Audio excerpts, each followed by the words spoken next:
Night fell upon Willow Creek. The sky was black. No moon shone. Stars hid behind thick clouds. A cold wind howled through the trees. Their branches clawed at the old house. It stood alone on a hill. Inside, young Emily shivered. She felt a chill down her spine. Emily was staying at her grandmother's house. Her grandmother was away. Emily was alone. She sat by the fireplace. The fire had died down to embers. Shadows danced on the walls. The wind rattled the windows. Emily pulled a blanket tighter around her. Suddenly, Emily heard a noise. It was a whisper. It seemed to come from the hallway. She held her breath. The whispers grew louder. "Emily," they whispered. The whispers seemed to be everywhere. They swirled around her. They tickled her ears. "Emily," they whispered again. "Come closer, Emily." The voice was chilling. It made her blood run cold. She wanted to run, but something kept her rooted to the spot. She felt drawn to the whispers, like a moth to a flame. She walked down the hallway. Each step was heavier than the last. The house was silent except for the whispers. They guided her forward. She reached the end of the hallway. There was a door. The whispers seemed to be coming from inside. A cold gust of wind swept through the room.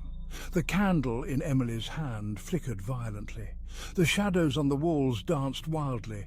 Faces seemed to appear and disappear in the darkness.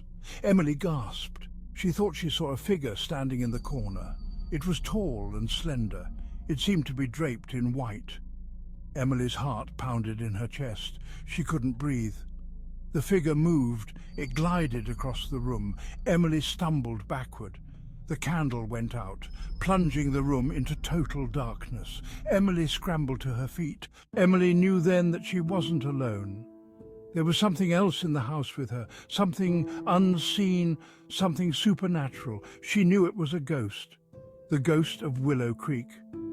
The whispers started again. This time they were clearer. "Sarah," the ghost whispered. "Sarah, where are you?" Emily realized the ghost wasn't calling her name. It was calling another name, Sarah.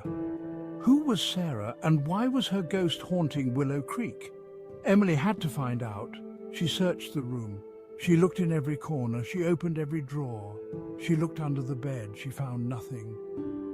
But the whispers continued. "Sarah," the ghost moaned.